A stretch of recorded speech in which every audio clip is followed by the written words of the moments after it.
Hello बच्चों, let's read the question. The question says that at 20 degrees Celsius, two balloons of equal volume and porosity are filled to a pressure of 2 atm, one with 14 kilogram N2 and other with 1 kilogram of H2. The N2 balloon leaks to a pressure of half atm in 1 hour. How long will it take for H2 balloon to reach a pressure of half atm? तो यहाँ पर आपको दिया गया है कि 20 degree Celsius पर दो बैलून्स हैं जिनकी इक्वल वॉल्यूम और पोरोसिटी है। वो भरे हुए हैं कितने प्रेशर पर? 2 atm प्रेशर पर। और एक का जो वेट है आपका यहाँ पर दिया गया है 14 किलोग्राम N2 है और दूसरा जो है वो हाइड्रोजन है जो कि 1 किलोग्राम है। जो N2 बैलून है वो हाफ एटीएम प्रेशर पर लीक करता है 1 घंटे में और आपको बताना है कि H2 balloon half ATM pressure पर लीक करेगा कितने देर में। तो यहाँ पर आपको टाइम पीरियड बताना है for leaking of H2 gas. तो इसके लिए सबसे पहले हम यहाँ पर की कॉन्सेप्ट मेंशन करेंगे। So here the key concept is, तो यहाँ पर हम लगाएंगे अपना ग्राहम्स लॉ ऑफ डिफ्यूजन के अकॉर्डिंग क्या होता है। So according to Graham's law of diffusion, Graham's law of diffusion, जो रेट होता है वो हमारा इन्वर्सली प्रोपोर्शनल होता है square root of molecular weight of the gas के। तो ये हमारा क्या होता है? इन्वर्सली प्रोपोर्शनल होता है। अब हम अपने क्वेश्चन के अकॉर्डिंग देखेंगे।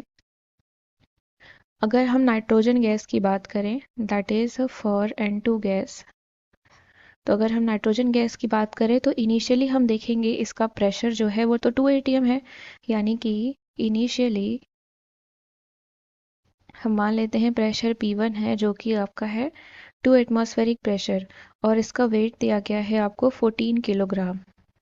और डिफ्यूजन टाइम जो है इसका लिख देते हैं हम यहाँ पे, डिफ्यूजन टाइम, डिफ्यूजन टाइम है आपका यहाँ पर 1 आवर, यानी कि वो 1 आवर में लीक कर रहा है। अब ये डिफ्यूजन टाइम हो गया, ये तो इनिशियली प्रेशर था, लेकिन डिफ्यूजन के बाद कितना प्रेशर हो गया तो ये भी हम मेंशन करेंगे। सो आफ्टर डिफ्यूजन हम मान लेते हैं कि प्रेशर P2 है, तो ये कितना हो गया? Half ATM. अगर आफ्टर डिफ्यूजन हमारा P2 ये हो गया तो W2 हमारा क्या होगा, इसको हम निकालेंगे।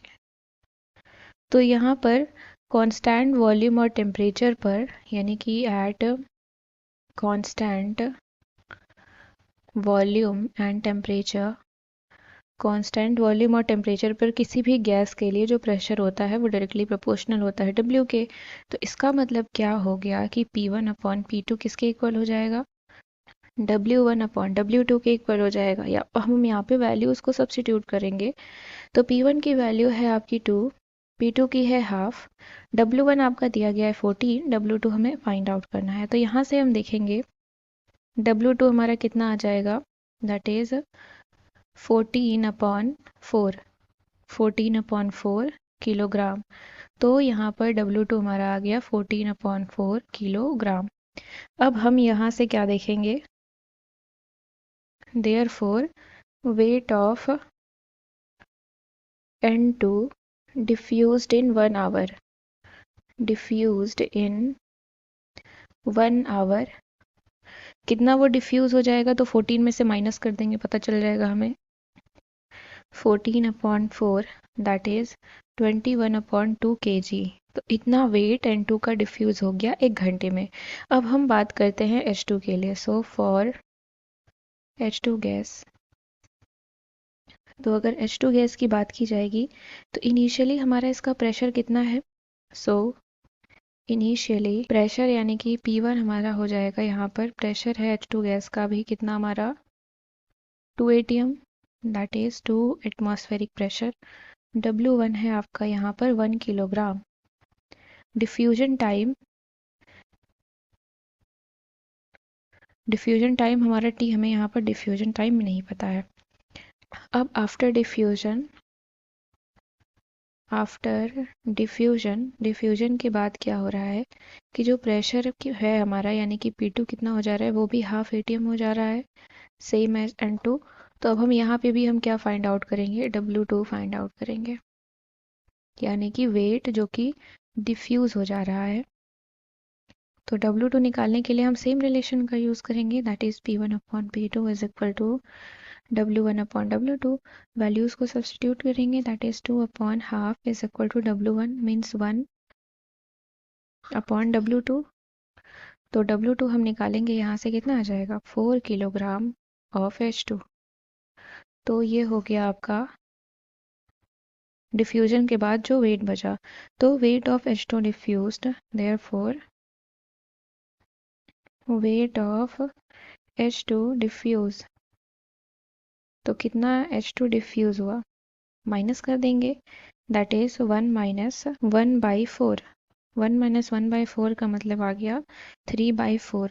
तो ये 3/4 जो है ये हमारा, तो अब हमें यहाँ पर ये मिल गया कि हाइड्रोजन डिफ्यूज कितना हो रहा है 3/4 sense for diffusion of N2 and H2। N2 और H2 की डिफ्यूजन के लिए यहाँ पर जो टाइम ऑफ H2 दिया गया है वो कितना है 1 आवर है।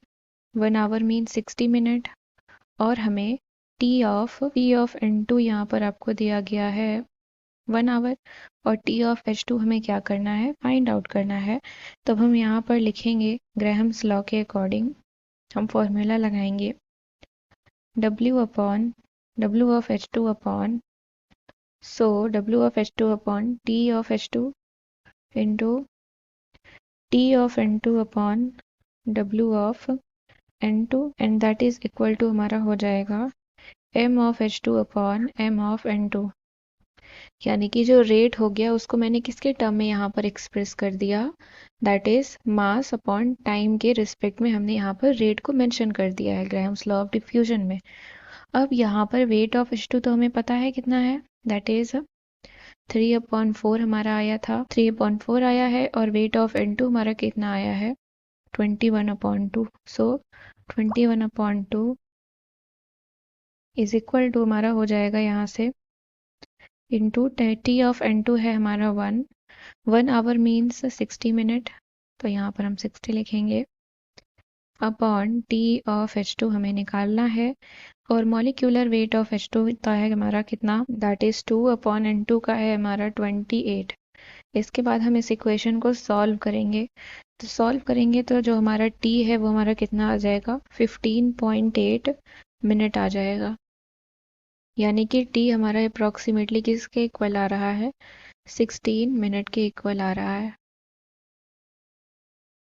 तो यानी कि यहाँ पर क्या हो गया हमारा कि हाइड्रोजन गैस को हाफ एटीएम प्रेशर पर लीक करने के लिए, यानी कि वो हाफ एटीएम प्रेशर पर लीक कर रहा है कितने देर में 15.8 मिनट पे, या फिर हम कह सकते हैं 16 मिनट पे।